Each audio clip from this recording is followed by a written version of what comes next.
మన ప్రభువును ప్రియ రక్షకుడైనటువంటి యేసుక్రీస్తు నామంలో మీ అందరికీ కూడా ఉదయకాల శుభములు తెలియజేస్తూ ఉన్నా. ప్రభువునందు ప్రియమైనటువంటి ప్రియ దేవుని బిడ్డలారా,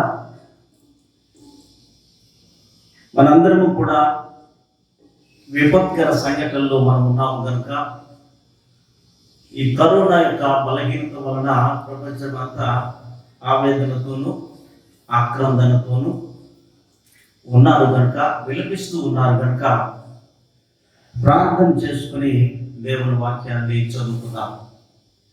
మహాపరిశుద్ధుడా, మహోన్నతుడా, సర్వశక్తిమంతుడైన మా ప్రియ పరలోకపు తండ్రి, ఈ యొక్క ఉదయకాల సమయంలో ఈ పరిశుద్ధ దినమున మేమందరము కూడా కూడుకొని నీ నామాన్ని స్తుతించడానికి, ఘనపరచడానికి, మైపరచడానికి వచ్చి ఉన్నాము కనుక మా ప్రార్థన, మా విజ్ఞాపన మీరు అంగీకరించండి, మా మనవులు మీరు అంగీకరించండి. నా తండ్రి, ఈ భయంకరమైన కరోనా వ్యాధి చేత అనేక మంది ఆసుపత్రిలో ఉన్నారు, ఇంటి వద్దనే ఉండి ట్రీట్మెంట్ పొందుతూ ఉన్నారు. ఐసీలో ఉన్నటువంటి వారిని జ్ఞాపకం చేసుకోనండి. ఆక్సిజన్ తండ్రి ద్వారా జీవిస్తున్నటువంటి బిడ్డలను జ్ఞాపకం చేసుకోండి. ప్రతి వారిని బలహీనతల నుండి బలపరచండి ప్రభువా. మీరు అక్కడ సమీపిస్తున్నది కనుక అపవాది విజృంభిస్తూ అనేక మందిని బలహీనులుగా చేస్తూ ఉన్నది. అనేక మంది బలహీన స్థితిలో ఉన్నారు. నేను నమ్మిన బిడ్డలు, నిన్ను ఎరుగని బిడ్డలు లోకమంతా కూడా విపత్కర సంఘటనలో, వైపరీత్యాల్లో, ప్రతికూల పరిస్థితుల్లో ఉన్నారు కనుక నీ కృపను, నీ కనికరమును, నీ దయను దేశంపై ఉంచండి, మా దేశంపై ఉంచండి. ప్రపంచం అంతటి మీద మీ కరుణను చూపించండి. సంఘాల మీద, సంఘ బిడ్డల మీద, దైవజనుల మీద, సంఘ పెద్దలైనటువంటి వారి మీద, ఎవరైతే విశ్వాసం కలిగి, యథార్థత కలిగి, పవిత్రత కలిగి, నీ యందు నమ్మకం కలిగి విశ్వాసంతో ముందుకు సాగుతూ ఉన్నారో అటు వారిని జ్ఞాపకం చేసుకోండి ప్రభువా. నువ్వు గొప్ప దేవుడవు, ఒక మాట చేత సృష్టిని కలుగజేసిన దేవుడవు, ఒక మాట చేత సంపూర్ణ స్వస్థతను కలుగజేసినటువంటి ప్రియా దేవుడవు కనుక తండ్రి, మా విజ్ఞాపన, మా విన్నపం మీరు అంగీకరించి సంఘములో బిడ్డలు ఎందరైతే బలహీనలై ఉన్నారో, దేశంలో ఎవరైతే బలహీనలై ఉన్నారో, ప్రతి సంఘాన్ని, ప్రతి విశ్వాసిని మీరు జ్ఞాపకం చేసుకుని ప్రతి బలహీనత నుండి బలపరిచి ఆరోగ్యాన్ని, బలమును, శక్తిని, ఆయుష్ను, క్షేమమును మీరు అనుగ్రహించమని, నీ కృపచేత సమస్త మానవాళికి నీ రక్షణను అనుగ్రహించి మీ రాజ్య స్థాపన కొరకు మేమందరము కూడా ప్రయాసపడలాగా కృప దయచేయమని, కూడి వచ్చిన ప్రతి వారిని దీవించి ఆశీర్వదించమని, లైవ్ ద్వారా ఎంతమంది అయితే వాక్యాన్ని వింటున్నారు వారందరికీ కూడా తండ్రి, వారందరినీ కరుణించండి, మీ కృపచాటును భద్రపరిచి ఆకాశపు వాకిలిపి ఆశీర్వదించమని, మహిమ, ఘనత, ప్రభావములు మీరే పొందుకొనమని మా ప్రభువును రక్షకుడైన యేసయ్య పరిశుద్ధమైన నామంలో అడిగి వేడుకుంటున్నాము తండ్రి, ఆమేన్. దేవుని వాక్యమును చదువుకుందాం. దేవుని వాక్యమును చదువుకుందాం. నిర్గమకాండము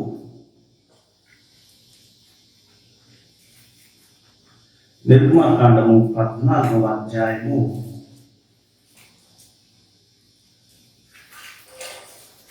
1 వచనాలు నేటి ఆరాధన కొరకు చదువుకుందాము.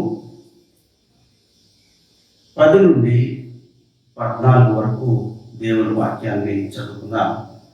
ప్రియా యవన బిడ్డలు మనోహరు వాక్యాన్ని చదవాలని ప్రారంభంగా నేను తెలియజేస్తూ ఉన్నాను. ఈ ప్రత్యేకింపబడిన దినమునకై దైవజనులచే ఏర్పాటు చేయబడిన వాక్య భాగము నిర్గమకాండము 14వ అధ్యాయము 10 నుంచి 14 వచనములు ఈ విధంగా వ్రాయబడి ఉన్నది. ఫరో సమీపించుచుండగా ఇశ్రాయేలు కన్నులెత్తి ఐగుప్తీయులు తమ వెనక వచ్చుట చూచి మిక్కిలి భయపడి యెహోవాకు మొరపెట్టిరి. అంతటా వారు మోషేతో, ఐగుప్తులో సమాధులు లేవని ఈ అరణ్యంలో చచ్చుటకు మమ్మల్ని రప్పించితేవా? మమ్మల్ని ఐగుప్తులో నుండి బయటకు రప్పించి మమ్మల్ని ఇట్లు చేయనేలా, మా జోలికి రావద్దు, ఐగుప్తీయులకు దాసులమగుదుమని ఐగుప్తులో మేము నీతో చెప్పిన మాట ఇదే కదా. మేము అరణ్యమందు చచ్చుట కంటే ఐగుప్తీయులకు దాసులమగుటయే మేలని చెప్పిరి. అందుకు మోషే, భయపడకుడి, యెహోవా మీకు నేడు కలుగుజేయ రక్షణను మీరు ఓరక నిలిచి చూడుడి. మీరు నేడు చూచిన ఐగుప్తీయులను ఇక మీదట మరి ఎన్నడూ చూడరు. యెహోవా మీ పక్షమున యుద్ధము చేయును, మీరు ఓరకయే ఉండవాలని ప్రజలతో చెప్పెను. దేవుడు తన పరిశుద్ధ వాక్యం మన వినికిలో దీవించును గాక. ఈ సమయంలో సామ్యాలు చిన్న ప్రార్థన చేయాలని ప్రాముఖ్యంగా తెలియజేస్తూ ఉన్నాను. సామ్యాల్ గారు ప్రార్థన చేస్తారు. ప్రార్థన చేసుకున్నాం. పరిశుద్ధుడైన తండ్రి, మీ ఘనమైన శ్రేష్టమైన ఉన్నతమైన నామానికి వందనాలు స్తోత్రాలు తెలియజేసుకున్నాం ప్రభువా. ఈ యొక్క దినాన ప్రభువా తండ్రి నాయన, ఈ సమయంలో నాయన నీకు సన్నిధానంలో చేరి ప్రభువా నీ నామం పెట్టి నీ స్థుతించి ప్రభువా, నీ నామం పెట్టి ప్రభు ధ్యానించి భాగ్యాన్ని ప్రభువా నాకు మాకు ఇచ్చిన విధానం బట్టి మీకు వందనాలు స్తోత్రాలు తెలియజేసుకుంటున్నాను. నా తండ్రి, ఇదిగో నా తండ్రి లోకమంత్రి నాయన, మరి నాయన భయంకరమైనటువంటి ప్రభు వైరస్ వలన ఎంతో మంది నాయన తండ్రి నాయన, మరి నాయన కాలం తీసి ప్రభువా నాయన చేరరాని ప్రదేశాలకు వెళ్ళిపోతుండగా మమ్మల్ని ప్రభు ఎంతగానో ప్రభు నీ సజీవులకు ఇచ్చి ప్రభు మమ్మల్ని ఏర్పాటు చేసుకుని నిలబెట్టిన విధానం బట్టి మీకు వందనాలు తెలియజేసుకుంటున్నాను. తండ్రి నాయన, ఈ సమయంలో నా తండ్రి దేశమంతా ప్రభు నీకు నాయన హస్తాన్ని చాప నడుస్తున్నాం ప్రభు. ప్రతి బిడ్డను ప్రభు నాయన నాయన మీరు ప్రభు నాయన నాయన మరి స్వస్థపరిచి నడుస్తున్నాం ప్రభు, మొట్టమొదటి తండ్రి నాయన నీ సన్నిధానంలో ఉన్నటువంటి మమ్మల్ని ప్రభు తండ్రి నాయన నిలబెట్టిన విధానం బట్టి మీకు వందనాలు తెలియజేసుకున్నాం ప్రభు. ఇదిగో నీ దాసుల ద్వారా ప్రభు ఈ సమయంలో నాయన మరి నీ మాటలు ప్రభు తండ్రి నాయన మరి నాయన ప్రభు నాయన బోధిస్తున్న సమయంలో నీ మాటలు ప్రభు నాయన ప్రతి వాక్యాన్ని ప్రభు నాయన నీ ధ్యానం చేసుకుని ప్రభు నీ మాటల ప్రకారం జీవించడానికి నాయన ప్రభు ఈ లోకంలో ఉంటుండగా ప్రభు తండ్రి నాయన నీ చిత్తానుసారంగా నాయన మీరు జీవించడానికి ప్రభు మా పట్ల మీరు కలిగి ఉన్న ఆలోచనలు ప్రభు తండ్రి నీ దాసుల ద్వారాగా మాతో మాట్లాడమని ప్రభు ఈ కార్యక్రమం అంతట్లోనైనా ఆయన అంతవరకు మీరు తోడేయమని మీరే సహాయం చేయమని ప్రార్థన చేసే పరిశుద్ధ నామాలు అడిగి పెట్టుకుంటున్నాను పరమ తండ్రి. ఆమేన్. ప్రభునందు ప్రియమైనటువంటి ప్రియ దేవుని బిడ్డలారా, వాక్యము చదివిన వారిని ప్రార్థించిన వారిని దేవుడు దీవించును గాక. 14వ వచనాన్ని చదువుకుంటే, యెహోవా మీ పక్షమున యుద్ధము చేయును, మీరు ఊరకనే ఉండవలెనని ప్రజలతో చెప్పెను. కాబట్టి దేవాతి దేవుడు తెలియచేస్తూ ఉన్నాడు, ఇశ్రాయేల్ అందరూ కూడా ఐగుప్తులో ఉన్నప్పుడు జరిగినటువంటి సంఘటన ఇది. కాబట్టి మీ పక్షమున యెహోవా యుద్ధము చేయును. యుద్ధము యెహోవాదే. ప్రస్తుత పరిస్థితుల్లో లోకమంతటా కూడా మనము పరిశీలన చేస్తున్నాము. లోకమంతటా కూడా మన దేశం అంతటా కూడా మన యొక్క రాష్ట్రం అంతా, మన జిల్లా అంతా, మన సంఘం అంతా పరిశీలన చేస్తూ ఉన్నాం. ప్రతి విశ్వాసి కూడా ప్రార్థన అనేటువంటి సాధనాన్ని తీసుకొని ఈ యొక్క వ్యాధి బాధ అనేటువంటి సమస్య మీద ప్రతి వారు యుద్ధం చేయవలసినటువంటి పరిస్థితులు కనపడుతూ ఉన్నాయి. ఇశ్రాయేలీయులు కూడా అపవాది అయినటువంటి ఫరో మీద వారు యుద్ధం చేయనప్పుడు, వారు చేయలేనటువంటి పరిస్థితిలో ఉన్నప్పుడు దేవుడు అంటా ఉన్నాడు, మీ పక్షమున నేను యుద్ధం చేస్తాను. వ్యాధి అయినను, బాధ అయినను, సమస్య అయినను, ఇబ్బంది అయినను, ఇక్కట్టులైనను, ఏమైనను సరే మీ మీదకు వచ్చినప్పుడు నేను యుద్ధం చేయుదును, సమస్తమును కూడా నిర్మూలన చేస్తానని దేవుడు తెలియజేస్తా ఉన్నాడు. మనము ప్రతిదినము కూడా ఇశ్రాయేల్ అందరూ కూడా ఐగుప్తు చెరలో వారు ఏ రీతిగా శ్రమపడి ఉన్నారు, దుఃఖపడి ఉన్నారు, వేదన పడి ఉన్నారు. ఆ శ్రమలో కష్టం ఉన్నది, వేదన ఉన్నది, దుఃఖం ఉన్నది, సమస్య ఉన్నది, కన్నీళ్ళు ఉన్నాయి. ఈ దినము కూడా మనం చూస్తూ ఉన్నాం. ప్రస్తుత వైపరీత్యాలను బట్టి, ఈ విపత్కర సంఘటనలను బట్టి, ఈ ప్రతికూల పరిస్థితులను బట్టి మానవుడు ఎంతో నలిగిపోతా ఉన్నాడు, విశ్వాసులందరూ కూడా నలిగిపోతా ఉన్నారు. అందుకే దేవుడు అంటా ఉన్నాడు, మీ పక్షమున నేను యుద్ధం చేయను, మీ పక్షాన యుద్ధాలు చేస్తాను. అందుకే నేను అంటాను, యుద్ధము యెహోవాదే. నీ కుటుంబంలో ఉన్నటువంటి కష్టాన్ని నిర్మూలించాలంటే దేవుడు నీ పక్షాన యుద్ధం చేయాలి. సంఘము విపక్ష సంఘటనలో పడిపోయినప్పుడు సంఘాన్ని రక్షించాలి అంటే దేవుడు సంఘము పక్షంగా యుద్ధం చేయాలి. ఇశ్రాయేలీయుల పక్షాన ఏ రీతిగా దేవుడు యుద్ధం చేసి ఉన్నాడో, పోరాటం చేసి ఉన్నాడు. ఎందుకంటే మీరు నా జనులైనారు, నేను మీ దేవుడినై ఉన్నానని దేవుడు వాగ్దానం చేసిన ప్రకారంగా ఈ దినం కూడా ఈ భయంకరమైన శోధన నుండి మనం బయటపడాలంటే దేవునికి విజ్ఞాపం చేయాలా, దేవునికి విన్నపం చేయాలి. ఇవి సాతాను శక్తులని గ్రహించి దేవుని రాకడ సమీపిస్తున్నది కనుక, దేవుని యొక్క మహాదినం రాబోతున్నది కనుక, దేవుని యొక్క రాజ్య స్థాపన కలగకుండా ఉండడానికి ఈ సాతాను చేసేటటువంటి తన రాజ్యాన్ని విస్తరింప చేయడానికి, తన రాజ్యాన్ని స్థాపించడానికి మానవాళి మీద ఈ కరోనా అనేటువంటి వ్యాధిని కలుగు చేస్తా ఉంది. ఎందుకు అంటే దేవుని రాకడ రాబోతా ఉంది. అనేక మంది విశ్వాసులు దేవుని యందు భయభక్తులు కలిగి జీవిస్తున్నారు. సంఘం యొక్క పరిపూర్ణత రాబోతా ఉంది. ఈ పరిపూర్ణత వస్తున్నది కనుక వార్చలేనటువంటి అపవాది ఏం చేస్తా ఉంది, మానవాళి మీద భయంకరమైన వేదనలు కలిగిస్తా ఉంది, శోధనలు కలిగిస్తా ఉంది, కరోనా వంటి వ్యాధులను కలిగిస్తా ఉంది. కాబట్టి ప్రతి విశ్వాసకి కావాల్సింది ఏమిటంటే నీ పక్షమున యుద్ధం చేసేవాడు దేవుడని నమ్మి ఆయన మనము ఆశ్రయించాలి. ఆయన దగ్గర మనము విజ్ఞాపన చేయాలి, విన్నపం చేయాలి. ఆయనే శక్తివంతుడు, ఆయనే సర్వోన్నతుడు, సర్వసృష్టికర్త కనుక, దేవాది దేవుడు కనుక నువ్వు చేయవలసినది ఏంటి అంటే యుద్ధము యెహోవాదే.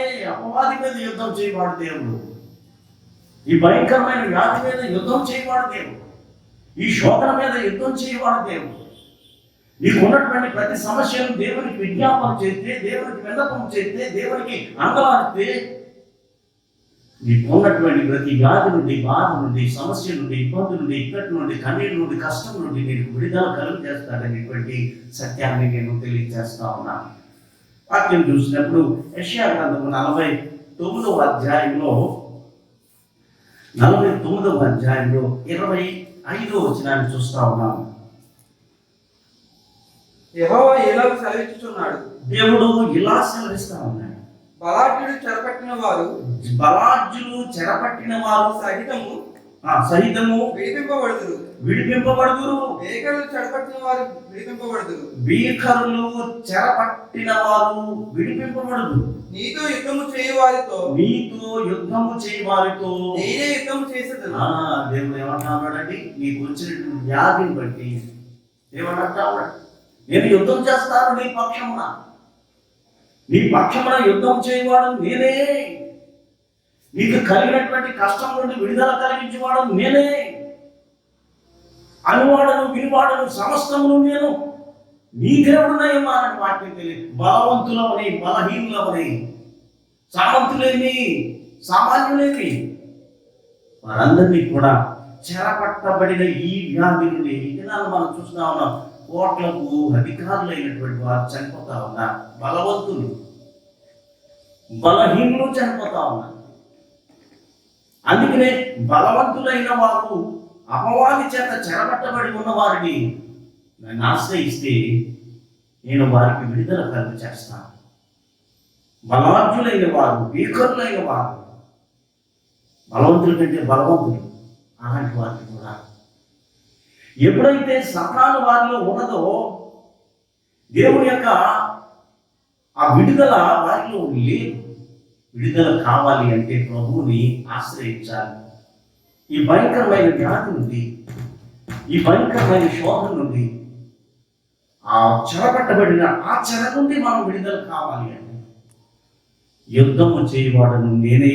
ఇక్కడ చాలా శ్రేష్టమైనటువంటి మాట, నేనే యుద్ధము చేసేదని, మిమ్ములను మీ పిల్లలను నేను విడిపించేది.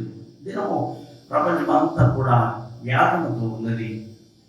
దుఃఖంతో ఉన్నది, భయంతో ఉన్నది, జడిసిపోతా ఉన్నారు, వణికిపోతా ఉన్నారు.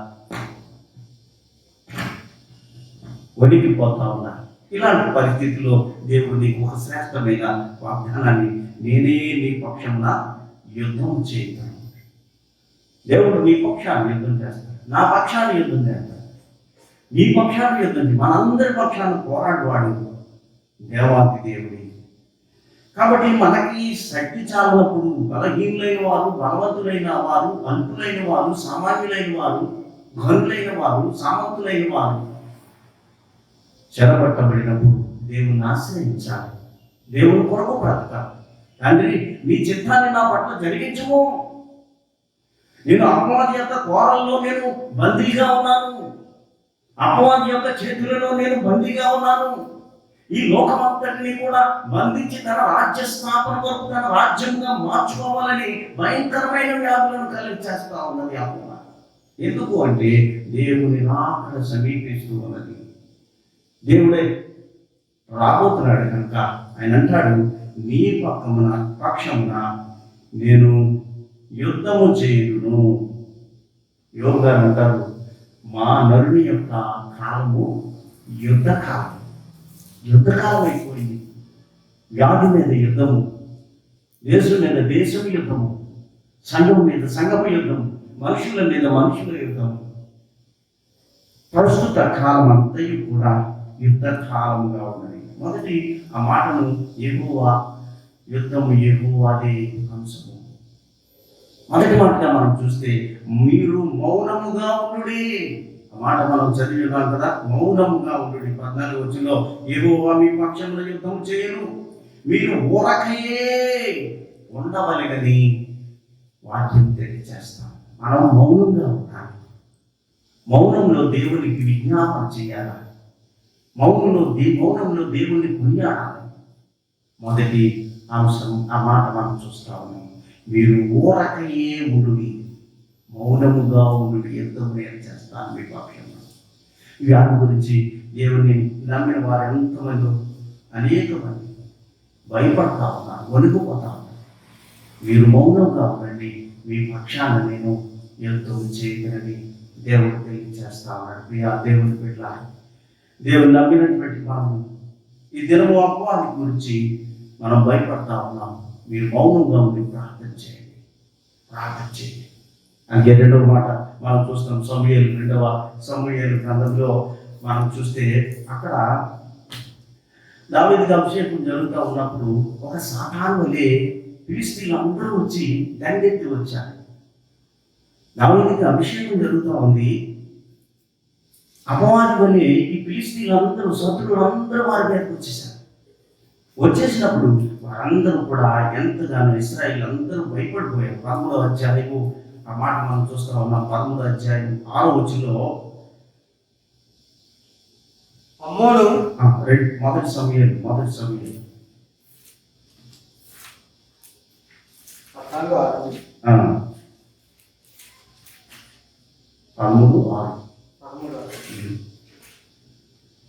ఇశ్రాయేలు దిగులు పడుచు వచ్చి తాము ఇరుకులో ఉన్నట్టు తెలుసుకొని గుహలలోను పొదలలోను మెట్టలలోను ఉన్నత స్థలములలోను కోపములలోను దాగిపోయినారు. ఈ దినం కూడా ఎవరింట్లో వాళ్ళు దాగి ఉన్నారు. ఎందుకంటే మనం పక్కింటికి వెళ్తే ఆ కరోనా అనేటువంటి ఈ సాతాను సంబంధమైన వ్యాధి మన మీదకి వస్తుందేమో. అందుకే ఆ ఫిలిష్తీయులైనటువంటి వారు ఈ ఇశ్రాయేలు మీదకి వస్తే వారందరూ పారిపోతా ఉన్నారు. ఎక్కడెక్కడో దాక్కుంటా ఉన్నారు. గుహల్లో దాక్కుంటున్నారు, పొదల్లో దాక్కుంటున్నారు, మెట్టల్లో దాక్కుంటున్నారు, కొండల మీద దాక్కుంటా ఉన్నారు, ఉన్నత స్థలములు కోపములలో వారందరూ దాక్కుంటా ఉన్నారు. ఈ దినం కూడా మానవాళి యొక్క పరిస్థితి అదే రీతిగా ఉంది. కాబట్టి వారు దాక్కోవడానికి ప్రయత్నం చేస్తారు. నువ్వు ఎక్కడున్నా ఎలా ఉన్నప్పటికీ కూడా దేవుని పట్ల విధేయత కలిగి, నా తండ్రి నా పక్షాన యుద్ధం చేస్తాడని, ఆయన పరిశుద్ధుడు కనుక నేను పరిశుద్ధురాలను, పరిశుద్ధులను కనుక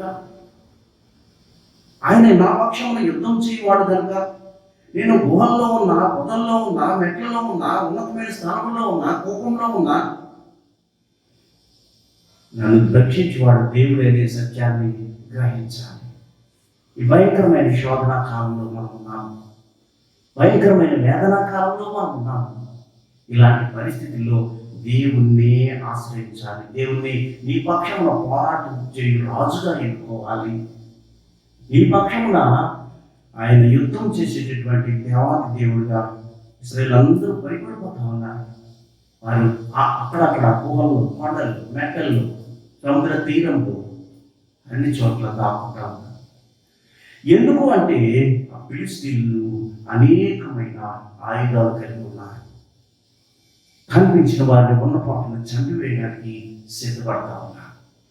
రెండవ సమూయేలు గ్రంథంలో కూడా శ్రేష్టమైనటువంటి ఆ మాటను మనం చూస్తూ ఉన్నాం. 2వ సమూయేలు గ్రంథము 5వ అధ్యాయం 18వ వచనం. ఫిలిష్తీయులు దండెత్తి వచ్చి రెఫాయీము లోయలో వ్యాపింపగా దావీదు నేను ఫిలిష్తీయులకు ఎదురుగా పోయేదనా వారిని నా చేతికి అప్పగింతువా అని యెహోవా యొద్ద విచారించినప్పుడు దేవుని యొక్క విచారించినప్పుడు పొమ్ము నిస్సందేహముగా వారిని నీ చేతికి అప్పగించేదనని యెహోవా సెలవిచ్చెను. దేవుడు సెలవిచ్చెను. ఒక దినం వస్తా ఉంది, నువ్వు యేసయ్యను నమ్మి ఉన్నావు కనుక, యేసయ్యను నువ్వు ఆరాధిస్తున్నావు కనుక, దేవుని నువ్వు ప్రార్థిస్తున్నావు కనుక, దేవుని నామాన్ని నువ్వు స్తుతిస్తున్నావు, గణపడుతున్నావు, మహిమపడుతున్నావు కనుక ఈ అపవాదిని ఏం చేస్తాడు, ఈ వ్యాధిని ఏం చేస్తాడు, నీ చేతికి అప్పగిస్తాడు. అందుకే దేవుడు దావీదు అడుగుతా ఉన్నాడు, దానికి ఎదురుగా ఈ యొక్క కరోనా వ్యాధికి నేను ఎదురుగా పోదునా ఈ వ్యాధిని నేను ఎదిరించగలనా?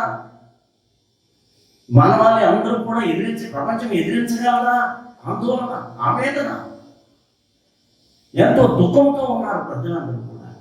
అందుకే దావీదు అంటాడు, ఈ ఫిలిష్తీయులకు ఎదురుగా నేను పోయేదను, నన్ను కాపాడదువా? ఈ ఫిలిష్తీయులను నేను జయించేదను, నాకు జయాన్ని ఇస్తావా? మనం కూడా అదే రీతిగా భూజాడాలి దేవుని సన్నిధానంలో, దేవుని పాదాల దగ్గర ప్రయాసపడాలి, ప్రార్థనా జీవితాన్ని గడపాలి. దీన్ని భయపడి వారు కొండల్లో దాక్కుంటా ఉన్నారు, గుహల్లో దాక్కుంటా ఉన్నారు. అనేక చోట్ల వారు దాక్కుని ఉన్నతమైన స్థలాలకు పారిపోయారు, మెట్ల మీదకి పారిపోయారు. వారు ఇశ్రాయేలు దావీదు అయితే ఎదురు నిలిచి ప్రభువా నాకు విజయాన్ని ఇస్తావా,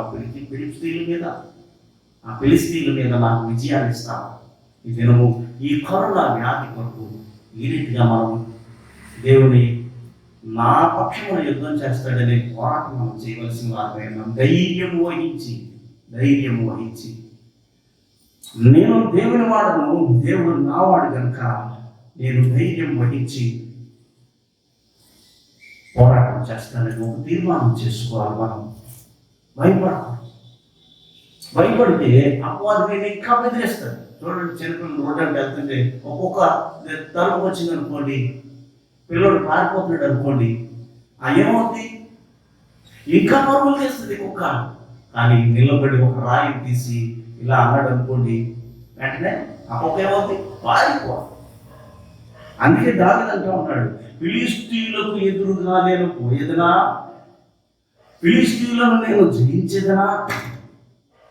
వెళ్ళము, పోము, నిస్సందేహముగా పోము, వెంటనే నీకు విజయాన్ని కలుగు చేస్తాను. నేను నీ పక్షమున నేను వారందరినీ నీకు అప్పగిస్తున్నాను. నీ పక్షమున నేను యుద్ధము చేయగలను. యుద్ధము యెహోవాది, యుద్ధము చేయగలను. ఈ భయంకరమైన సమస్యల నుండి మనం భయపడకూడదు, ఎంతో అలజడి కలుగుతాం. ధైర్యం వహించాలి. దేవుడే యుద్ధ సారథిగా నీ ముందు పెట్టుకొని ముందుకు ప్రయాణం చేయాలి. పరిశుద్ధ గ్రంథంలో చాలా మంది చూస్తున్నారు. యెహోషాపాతు ఉన్నాడు, ప్రార్థన చేశాడు, మోకరించి అందరినీ సైన్యాన్ని అంతటిని కూడా మోకరించి ప్రార్థన చేసినప్పుడు శత్రువుని జయించాడు. యెహోషువ ప్రార్థన చేయలేదా? ఎరుకో పట్టణాన్ని జయించలేదా? గిద్యోను ప్రార్థన చేయలేదా? గిద్యోను విజయంతో ముందుకు రాలేదా? యెఫ్తా ప్రార్థన చేయలేదా? అపవాదిని జయించలేదా? శత్రువుని జయించలేదా? సాతాన్ని జయించలేదా? మన జీవితానికి కూడా మౌనము వహించి ప్రార్థన చేయండి. దేవుడు చెప్తున్న మాట ఇది ఇశ్రాయేలు అందరికీ. ఇదేమో నీతో మాట్లాడుతా ఉన్నాను. నీవు కూడా, నేను కూడా, మనమందరం మొదటి ఆ మాట మనం చూస్తే మౌనము వహించి ప్రార్థన చేయండి. ద్వితీయోపదేశ కాండంలో మరొక మాట నేను తెలియజేస్తాను. ద్వితీయోపదేశ కాండము 3వ అధ్యాయము 22వ వచనం. మీ దేవుడైన యెహోవా మీ దేవుడైన యెహోవా మీ పక్షముగా యుద్ధం మీ చేయువాడు కనుక పక్షముగా యుద్ధము చేయువాడు కనుక వారికి భయపడవద్దని ఆజ్ఞ వారికి మీరు భయపడవద్దని ఆజ్ఞ ఇచ్చెను. గిలాదు మన్యంలో, మన్యము అనేటువంటి ప్రాంతంలో వారు యుద్ధం చేస్తారు. యుద్ధం చేస్తాం అంటే దేవుడు వాగ్దానం ఇచ్చాడు. మీ పక్షమున నేనున్నా, మీ పక్షమున యుద్ధం చేయవాడు నేనే, మీ పక్షమున ఉండి మీకు జయాన్ని కలుగు చేయవాడు నేనే కనుక ఈ భయంకరమైన శోధనలో నిన్ను కాపాడువాడు దేవుడే. కాపాడువాడు కుడుకడు నిద్రపోడు. ఇశ్రాయేలీయులందరికీ కూడా ఇచ్చినటువంటి వాగ్దానాన్ని ఈ దినం కూడా మన యొక్క సంఘానికి ఇస్తా ఉన్నాడు, మన బిడ్డలకి ఇస్తా ఉన్నాడు. ఎవరైతే ఆయన కొరకు, ఆయన యందు భయభక్తులు కలిగి ఉంటారో, ఆయన ఆశ్రయించినటువంటి వారు అందరికీ కూడా ఈ వాగ్దానం, నీ పక్షమున యుద్ధం చేయవాడు వాడను నేనే. భయపడిపోతా ఉన్నారు, భయపడిపోతారు. కొండలో పారిపోతున్నారు, ఉన్నతమైన స్థలాలు పారిపోతా ఉన్నారు, గుహల్లో పారిపోతా ఉన్నారు. కానీ దేవుడు మీరెందుకు పారిపోతా ఉన్నారు? ఎందుకు భయపడతా ఉన్నారు? ఎందుకు మౌనముగా ఉంది? ప్రార్థన చేయండి. నన్ను ఎందరైతే విజ్ఞాపన చేస్తారో, నా పట్ల ఎందరైతే విన్నపం కలిగి, విజ్ఞాపన కలిగి అంగలాస్తూ ఉంటారో అది వారిని నేను విడువనని ఆయన తెలియజేస్తా ఉన్నాడు. కాబట్టి ప్రభువా, నేను కూడా, మనం అందరం కూడా ఆయన మౌనము వహించి గత వారం మనం చెప్పుకున్నాం కదా, దేవుడు అమ్మాయి మార్గంలో ఏసయ్య అమ్మాయి మార్గంలో ఏసయ్యను గురించి వారు మాట్లాడుకుంటాం. నోరు తెరవబడింది, దేవుడు మాటలే మాట్లాడతాం. వారి గృహం తెరవబడింది, లోపలికి వెళ్ళాక దేవుడు మాటలే. వారి కన్నులు తెరవబడ్డాయి, ఈయనెవరో కాదు, మరణించినటువంటి యేసయ్య అనుకున్నారు. ఇక మనం ముందుకెళ్తే ప్రభు వారిని రొట్టె విరిచి వారికి భోజనం పెట్టినట్టుగా మనం చూస్తా ఉన్నాం. ఈ దినము నీకు భోజనం పెట్టాలంటే, నీకు నీళ్లు ఇవ్వాలంటే, ఐగుప్తీయులను దాటించి కనాను దేశానికి వారు బయలుదేరి వెళ్తున్నప్పుడు వారికి నీళ్లు ఇచ్చాడు, ఆహారం పెట్టాడు, నిలువడానికి నీళ్ళు ఇచ్చాడు. అన్ని దినాలు వారు ప్రయాసమే వెళ్ళిన వారి చెప్పులు మాత్రము, బట్టలు మాత్రము అరగలేదు, మాయలేదు, చెప్పులు అరగలేదు. ఈ దినము ఈ భయంకరమైన శోధనలో నువ్వు ఉన్నావు, ఈ భయంకరమైన శోధనలో మనందరం ఉన్నాము. నీ పక్షమున యుద్ధం చేయవాడు దేవుడు. వాళ్ళు ఎలాంటి పరిస్థితిలో ఉన్నారు? మొదటి సమూయేలు గ్రంథంలో 3వ అధ్యాయంలో వారు ఎలాంటి పరిస్థితిలో ఉన్నారు అక్కడ తెలియచేయబడి ఉంది. 5వ వచనాన్ని చూస్తే 5వ వచనం 13:5. ఏలీ దగ్గరికి పోయి, మొదటి సమూయేలు 13:5. ఫిలిష్తీయులు ఇశ్రాయేలుతో యుద్ధం చేయుటకై 30,000 రథములను 6,000 గుర్రపు రౌతులను సముద్రపు ధరి నుండి ఇసుక రేణువులంత విస్తారమైన జనం వారితో వచ్చింది. ఇదిరా మోషే ఉన్నారు, అందరూ ఉన్నారు. ఎంతమంది? 30,000 రథములు ఉన్నాయి, 6,000 గుర్రపు రౌతులు ఉన్నాయి. ఎంతో మంది ఇసుక ఇస్తే కిందకి రాదు. అంత జనం ఉన్నప్పటికీ కూడా ఎర్ర సముద్రాన్ని ఏం చేసాడు దేవుడు? 2 పాయలు చేశాడు, వారిని దాటించాడు. ఆందోళనతో ఉన్నారు వాళ్ళు. అయ్యో, మేము ఆ ఐగుప్తులో ఉండుంటే వారికి దాస్యులుగా మేము ఉందాం కదా, వారు పెట్టింది మేము తింటాం కదా. దేవుడు అను ఎన్ని అద్భుతాలు మన కొరకు చేసినా ఒక్కొక్కసారి తీసిపారేస్తూ ఉంటాం మనం. దేవుడు ఎన్ని ఆశ్చర్య కార్యాలు, అద్భుత కార్యాలు నీ ఇంటిలో, నీ కుటుంబంలో, నీ వ్యక్తిగత జీవితంలో నీ పక్షాన పోరాటం చేసినా దేవుణ్ణి మనం తీసివేసినట్లుగా మాట్లాడుతూ ఉంటాము. ఇస్రాయేల్ అదే రీతిగా మాట్లాడిన ఆ లక్షణాలు మనకి ఎక్కడ పోతాయండి? ఆయన పోగొట్టుకోవాలి. దేవుడు తీసిపారేయకూడదు, తీసిపారేయకూడదు. ఎందుకు అంటే ఆయన నీ పక్షమున యుద్ధము చేయనై ఉన్నాడు. ఆయన మహోన్నతుడు, ఆయన సర్వాంతర్యామి, ఆయన సర్వ సృష్టికర్త. నిన్ను నన్ను ఆయన కనుదృష్టి చేత పరిపాలిస్తా ఉన్నాడు. ఆయన కనుదృష్టి మన మీద సంచారం చేస్తా ఉంది. అందుకే అంటాడు, ఎన్ని రథాలున్నా, ఎన్ని గుర్రప్రవృత్తులున్నా, వేల కొద్ది ఇస్రాయేలు వలె ఆ సైన్యం ఉన్నా, ఒక్క క్షణంలో ఆ కష్టాన్ని తీసివేశాడు. ఈ కష్టాన్ని కూడా నీ జీవితం నుండి తీసివేస్తాడు, నా జీవితం నుండి తీసివేస్తాడు. లోకం అంతా ఈ భయంకరమైన కరోనా అనేటువంటి వ్యాధిని తీసివేస్తాడు.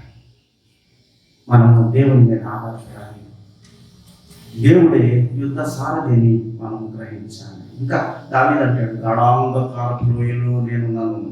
చూడండి 23:4 కీర్తనకారుడు.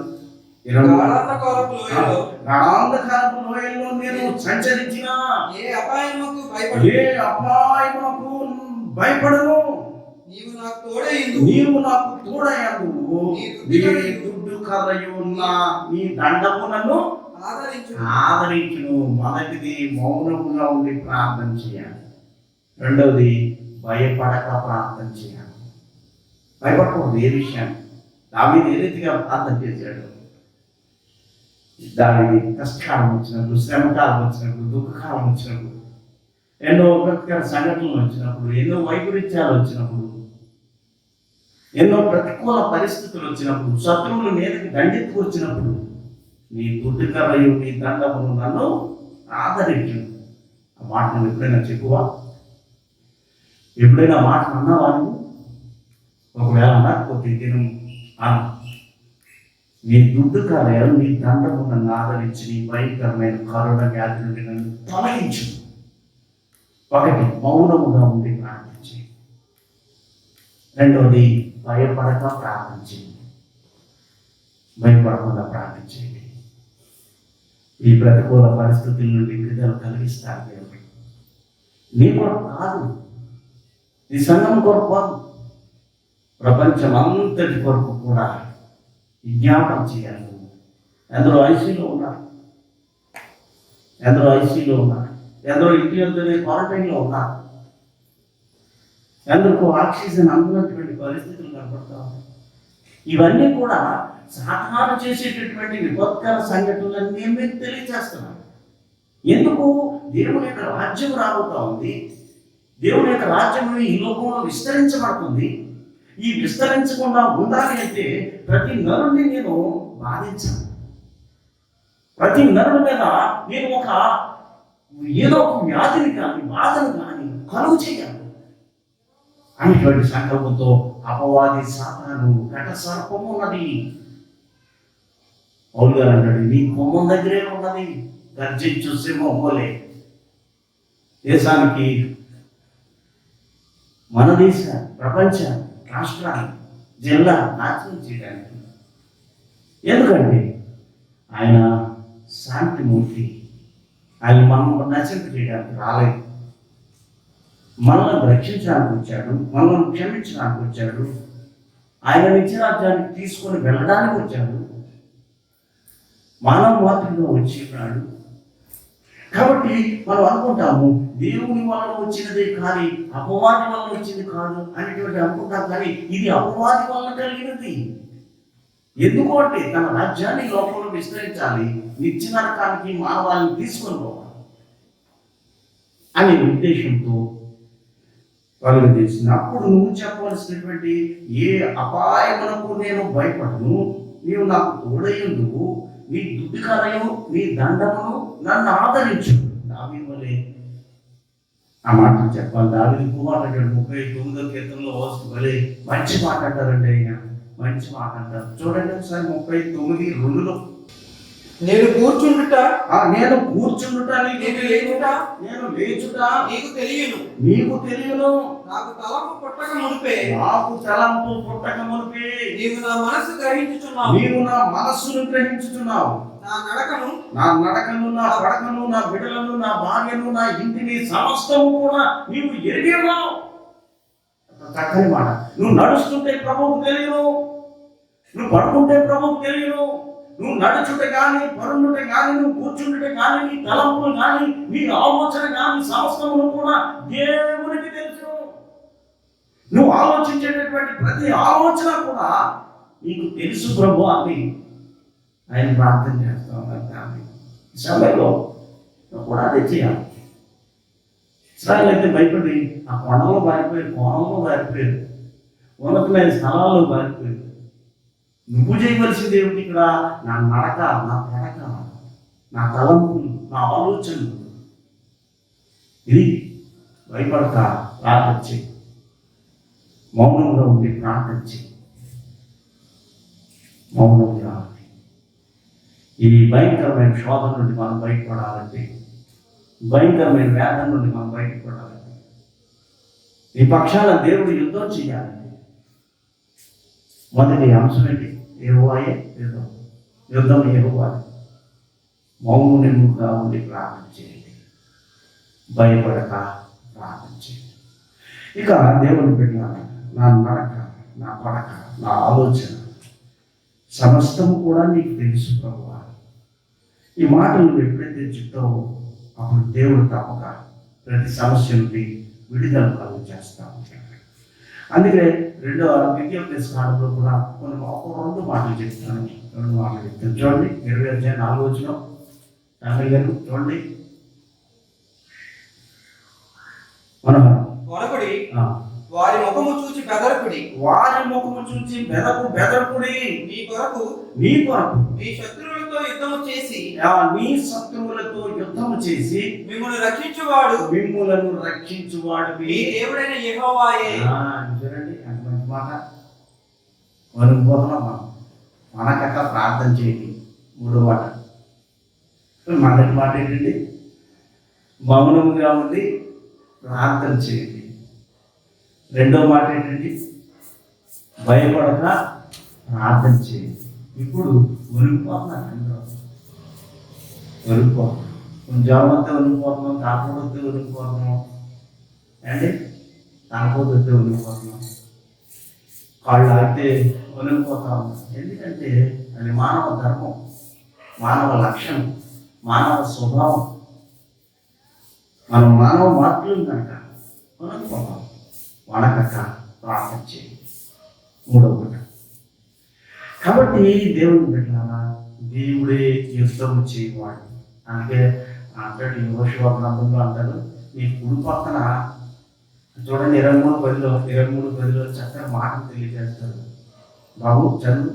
మీ దేవుడైన యెహోవా మీ దేవుడైన యెహోవా మీకు ఇచ్చిన మాట చొప్పున తానే మీ కొరకు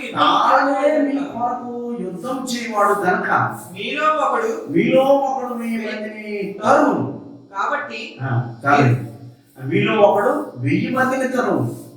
అదే మాట కీర్తనకారుడు అంటే దాని 91 కీర్తనలో 7వ చరణంలో మీలో ఒకడు 1000 రోగములు తరుగును. చూసారండి, వనకక 1000 రోగాలు ఒకడు తరుగుతాడు. ఆయన దావీదు గారు అంటారు చూడండి, నీ పక్కన 1000 మంది పడినను, నీ కుడి ప్రక్కన 10,000 మంది కూలినను అపాయము నీ యొద్దకు రాదు. అపాయము నీ యొద్దకు రాదు. అపాయము నీ యొద్దకు రాదు. ఒక లక్ష్యాన్ని మనం ఉంచుకోవాలి. భయపడుట కాదు, మౌనం కాదు, వణుకుట కాదు, మౌనము కాదు. దేవుడు ప్రార్థన చేయి. ఒకవేళ కష్టం వచ్చినా నష్టం వచ్చినా నీ పక్క నీకు యుద్ధం చేస్తే ఒక్కడు కలిసి 1000 రోగాలకి తీర్మానం చెప్తాను. 1000 రోగాలకి ఒక 1000 రోగాలకి ప్రార్థన చేయిస్తుంది. అదే దావీదు గారు 1000 మంది పడినను 10,000 మంది కూలినను పాయం రాకుండా నేను ఉంటాను. నేను భయపడినా అనుకున్నాను. నీవిచ్చిన ఆయుష్షు, నీవిచ్చిన కృప, నీవిచ్చిన కనికరము, నీవిచ్చిన దయ, వీటన్నిటిని గురించి దావీదు మాట్లాడుతూ ఉన్నాడు. అయితే మనము చేయవలసింది 32 ద్వితీయోపదేశకాండము 30 వచనం. ఆయన ఆశ్చర్యం లేకపోతే ఏమి చేయలేమన్న ఆయన మాట్లాడుతున్నారు చూడండి. 32:30 తమ ఆశ్రయ దుర్గము వారిని అమ్మివేయని ఎడల యెహోవా వారిని అప్పగింపని ఎడల ఒకడు ఎట్లు 1000 మందిని తరుమును, ఒకడు ఎట్లు 1000 మందిని తరుమును, ఇద్దరు ఎట్లు 10,000 మందిని పారద్రోయులు, ఇద్దరు 10,000 మందిని ఏలప్రాలు. అంటే ఏంటి? దేవుడు ఆశీర్వాదం లేకపోతే దానికి అర్థం చేసుకుంటే మనకి గ్రహించాలి మాట. చాలా లోతైనటువంటి మాట. ఒకడు 10,000 మందిని 10,000 తెగుళ్ళు జయిస్తాడు, ఒకడు 1000 మంది తెగుళ్ళు జయిస్తాడు. జయించాలి ప్రార్థన. అయితే ఇక్కడ చెప్తున్నటువంటి మాట ఏమిటంటే, దేవుని చిత్తం లేకపోతే ఒకడు 1000 మందిని ఎలా జయిస్తాడు? దేవుని అనుగ్రహం లేకపోతే ఒకడు 10,000 మందిని ఎలా జయిస్తాడు? ఆ అనుగ్రహం కావాలి అంటే నువ్వు మౌనంగా ఉండి ప్రార్థన చేయి, భయపడక ప్రార్థన చేయి, వణకక ప్రార్థన చేయి. ఎంత చక్కని మాటలు, ఎంత చక్కని మాటలు. దేవుని అనుగ్రహం లేకపోతే నువ్వు ఈ రోగాన్ని జయించలేవు. దేవుని అనుగ్రహం లేకపోతే ఒకడు 10,000 తెగుళ్లను జయించును ప్రార్థన ద్వారా. ఆ ప్రార్థనలో ఎవరు ఉండాలి? దేవుడు ఉండాలి. ఒకడు 10,000 మందిని జయించినట్లుగా, ఒకడు 1000 మందిని జయించినట్లుగా వీటన్నిటికీ మూల కారణము దేవుడే. యుద్ధము చేయవాడు యెహోవా. నీ పక్షమున, నీ కుటుంబ పక్షమున, నీ వ్యక్తిగత జీవితం పక్షమున, నీ సంఘం పక్షమున, నీ దేశం పక్షమున యుద్ధము చేయవాడు దేవుడు అని వాక్యం తెలియజేస్తాం. వీటన్నిటికీ మూల కారణం బట్ట దేవుడు లేకపోతే నువ్వు జయించలేవు. ఏదో ఎంత ఒక మాట నేర్చినంత మాత్రాన నువ్వు కనికరాన్ని పొందుకుంటావు అనుకుంటున్నావా? కొనుక్కుంటావు. కానీ దావీదు ఆ మాటను తెలియచే 10,000 మంది అయినా 1000 మంది అయినా దేవుని అనుగ్రహం లేకపోతే ఏమి సాధించలేము. నువ్వు చదువుతున్న చదువులో విజయాన్ని సాధించాలంటే దేవుని అనుగ్రహం కాదు. నువ్వు చదివేసిన చదువులో ఉద్యోగం సంపాదించాలంటే దేవుని అనుగ్రహం కాదు. నీ కుటుంబం సంతోషంగా ముందుకు సాగాలంటే దేవుని అనుగ్రహం కాదు. నీ భార్యాభర్తల మధ్య సంతోషమైనటువంటి సాంగత్యం జరగాలి అనుకోకుండా ముందుకు సాగాలి అంటే ఏముండాలి? దేవుని యొక్క అనుగ్రహం లేకపోతే ఒకడు 1000 మందిని కొట్టలేడు, ఇద్దరు 10,000 మందిని కొట్టలేడు, ఒకడు 1000 తెగుళ్లను జయించలేడు, ఒకడు 10,000 తెగుళ్లను జయించలేడు. దేశ సంరక్షణ కావాలి అంటే ప్రతి వారు కూడా భయపడక ప్రార్థన చేయాలి, మౌనంగా ప్రార్థన చేయాలి, వనకక ప్రార్థన చేయాలి. 4వ మాటను కూడా నేను చెప్పి ముగిస్తాను. 2 మాటలు. కాబట్టి యెహోషువ గ్రంథం 10వ అధ్యాయంలో 2 మాటలు చెప్తాను, సమయం అవుతుంది కనుక. 10:14 మనము దేవుడు మన మనవి వినును.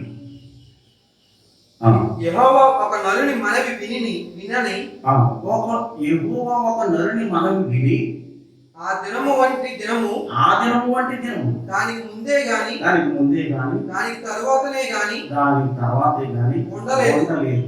నాడు యెహోవా ఇశ్రాయేలు పక్షముగా యుద్ధము చేసెను. నాడు అంటే అప్పుడు యెహోవా బయలుదేరుతా ఉన్నాడు, సైన్యం బయలుదేరుతా. అప్పుడు అటువంటి దినము రాలేదంట. గిబియోనులో చంద్రుడా సూర్యుడా నిలిచిపో. ఇశ్రాయేలు ఐగుప్తీయుల మీద మోయాబీయుల మీద యుద్ధం చేస్తున్నప్పుడు చంద్రుడిని ఆపేశాడు ప్రార్థన చేసి. చూసారా ప్రార్థన ఎంత గొప్పదో. గిబియోనులో యుద్ధం జరుగుతాం, ఇశ్రాయేలు ఓడిపోతా ఉన్నారు. అలాంటి సమయంలో యెహోషువ ప్రార్థన చేసి మేము గెలిచే అంతవరకు సూర్యుడా ఆగాడు. లోయలో బాగా ప్రార్థన 12 వచ్చిన ఉంటుంది. గిబియోనులో లోయలో అరణ్యంలో వారు ప్రార్థన చేసినప్పుడు చంద్రుడు ఆగిపోయాడు, సూర్యుడు ఆగిపోయాడు. వారు వెంటనే విజయాన్ని పొందుకునే అంతవరకు కూడా దేవుడు వారిని ఆపేసి సృష్టి అయిపోతే దేవుడు సెలవిచ్చాడు అనుకోండి, చంద్రుడు అయిపోతాడు, సూర్యుడు సర్వ సృష్టి స్తంభించుకో. నీ పక్షాన నా పక్షాన మనందరి పక్షాన దేవుడు యుద్ధం చేస్తే ఆశీర్వదించు. యుద్ధం చేయాలంటే మౌనంగా ఉండి ప్రార్థన చేయి, భయం కలిగి ప్రార్థన చేయి, వణుకుతూ ప్రార్థన చేయి, దేవునికి అంగీకారంగా. అందుకే ఆ సృష్టి యావత్తు ఆగిపోయినట్టుగా మనం చూస్తాము. యెహోషువ ప్రార్థన చేసినప్పుడు ఆ గిబియోనులో సూర్యుడు ఆగిపోయాడు, లోయలో చంద్రుడు ఆగిపోయాడు. సృష్టి యావత్తు కూడా దేవుని మాట వినాలి. సర్వమానవాళి దేవుని మాట వినవలసిన సమయం వచ్చింది. ఈ ప్రసంగానికి అంతటికి సారాంశం, సృష్టి యావత్తు దేవుని మాట విన్నది, మానవాళి యావత్తు దేవుని మాట వినాలి. అందుకనే దేవుని ఎంత భయపడుతున్నాడు. అందుకే ఆయన అంటాడు కదా, 3.5 సంవత్సరాల యేసు ప్రభు పరిచయం చేశారు. 33.5 సంవత్సరాలు ఆయన జీవించి 3.5 సంవత్సరాలు సేవ చేసి మనందరినీ ఆధ్యాత్మికంగా నడిపించారు, ఆత్మీయంగా నడిపించారు. సిలువలో ప్రారంభించారు. నీ కొరకు, నా కొరకు, మా అందరి కొరకు సిలువ యాగం చేసి తిరిగి లేచి పరలోకానికి ఆరోగ్యమయ్యారు. ఈ భయంకరమైనటువంటి విషయాలు మరలా ప్రభు రాకుండా ఉన్నాడు. వెళ్ళిన ప్రభు మరలా వచ్చే ముందు సాతాంగడు చేసే కరోనా వంటి వ్యాధులు కలుగు చేస్తారు. యుద్ధాలు, పాలస్తీనా మీద యుద్ధం జరుగుతూ ఉంది. నేడు మనం చూస్తే ఇశ్రాయేలు దేశమైనటువంటి పాలస్తీనా మీద భయంకరమైన యుద్ధాలు జరుగుతాయి. ప్రపంచమంతా కరోనా వ్యాధి బాధిస్తూ ఉంది. వారు భయపడి పారిపోయినట్లుగా కాదు, కానీ ఇశ్రాయేల్ అందరూ భయపడి కొండల్లో కోణంలో దాక్కున్నట్లు కాదు. మనమైతే ప్రార్థన చేయాలి. ఇంకా చివరిగా ఒక పాటను మనం చూస్తూ ఉన్నాం. చూడండి, 1 సమూయేలు గ్రంథము 17వ అధ్యాయంలో ఆయన చెప్తున్న చివరి మాట చూడండి, 17:47. అప్పుడు యెహోవా కత్తి చేతను ఈటి చేతను రక్షించువాడు కాడని ఈ దండు వారందరూ తెలుసుకుందురు. యుద్ధము యెహోవాదే. ఎవరండి యుద్ధం? ఎవరిది? దేవునిది. ఆయన కత్తితో పోరాటం చేయవాడు కాదు. కత్తితో పోరాటం చేయడే, ఈటితో పోరాటం చేయడు, గాలితో పోరాటం చేయడు. కానీ గాలి వలే ఉంది మనుషులను ఈ గాలు ఏ రీతిగా రక్షిస్తారు, ఆయన రక్షిస్తాడు. ఈ లోకానికి ఆయన మానవ మాతృగా వచ్చాడు రక్షించడానికి. మానవాళి రక్షణార్థమై ఆయన ఈ లోకానికి వచ్చి సిలువలో ప్రాణం పెట్టి నిన్ను నన్ను రక్షించాడు. ఇప్పుడు అంటా ఉన్నాడు, కత్తి చేతను కానీ ఈటి చేతను కానీ రక్షించేవాడు కాదు, ప్రేమ చేత, దయ చేత, కనికరం చేత, కృప చేత రక్షించేవాడు దేవుడు. అందుకే ఆ మాట చెప్తా ఉన్నాడు, నేను రక్షించేవాడు కనుక నేను ఎవరిని, యుద్ధము యెహోవాది, నేనే చేస్తాను యుద్ధం. కాబట్టి మన జీవితాలను ప్రభువుకు అప్పగించాలి, మన బ్రతుకులను ప్రభువుకు అప్పగించాలి. తండ్రి, ఇంత భయంకరమైన విపత్కర సంగతుల్లో మేమున్నాము, ఇలాంటి వైపరీత్యాల్లో మేమున్నాము, ఇలాంటి ప్రతికూల పరిస్థితుల్లో మేమున్నాము. ఒకసారి మా పక్కన ఇది యుద్ధం చేయకండి, మనం అడగాలి. ఇశ్రాయేలు ఏ రీతిగా అడిగారు, మానవాళ్ళు ఏ రీతిగా మనం కూడా అదే రీతిగా కోరినప్పుడు ఆయన క్షమించేవాడే కానీ శిక్షించేవాడు ఎంత మాత్రమో కాదు. ఈ వ్యాధిని నిర్మూలించేవాడు కూడా దేవుడే. అపవాదిని జయించిన వాడు కూడా, మరణపు ముళ్ళను విరిచిన వాడు దేవుడు కనుక ఈ సమస్త వ్యాధిని, బాధను, ఇక్కట్లను, ఇబ్బందులను, ఆర్థికమైన సమస్యలను, లోక పోరాటాలను తగ్గించేవాడు దేవాది దేవుడు. నీ జీవితానికి నా దేవుడే యుద్ధ సారథిగా ఎన్నుకొని యెహోవాదే యుద్ధము యెహోవాదే అని ఎప్పుడైతే తీర్మానం చేసుకుంటావో అప్పుడు నీవును, నీ కుటుంబమును, నీ యొక్క వ్యక్తిగత జీవితము, నీ సంఘము, నీ దేశము సంతోషంగా ఉంటారు, సమాధానం ఉంటారు. అట్టి కృప పరిశుద్ధాత్మ దేవుడు మీ అందరికీ అనుగ్రహించును కాక. ఆమె ప్రార్థన చేసుకుంటాం. ప్రేమ తండ్రి, వందనాలు స్తోత్రాలు. ఈ సమయంలో శ్రేష్టమైన మాటలు తెలియజేసి మా పక్షాన యుద్ధం చేయవాడు నీవే, యుద్ధం చేయవాడు నీవే కనుక నా తండ్రి సమస్తమైన వ్యాధులు బాధలు సమస్యలు ప్రజలందరూ కూడా తండ్రి హాస్పిటల్లో ఉన్నారు, ఇళ్లలో ఉండి క్వారంటైన్లో ఉన్నారు, అనేకమైనటువంటి విషయాల్లో తండ్రి బలహీనులుగా ఉన్నారు తండ్రి. నీకే స్తోత్రాలు. నీ బలము చేత, నీ శక్తి చేత, నీ కృప చేత ప్రతి వారిని స్వస్థపరచండి.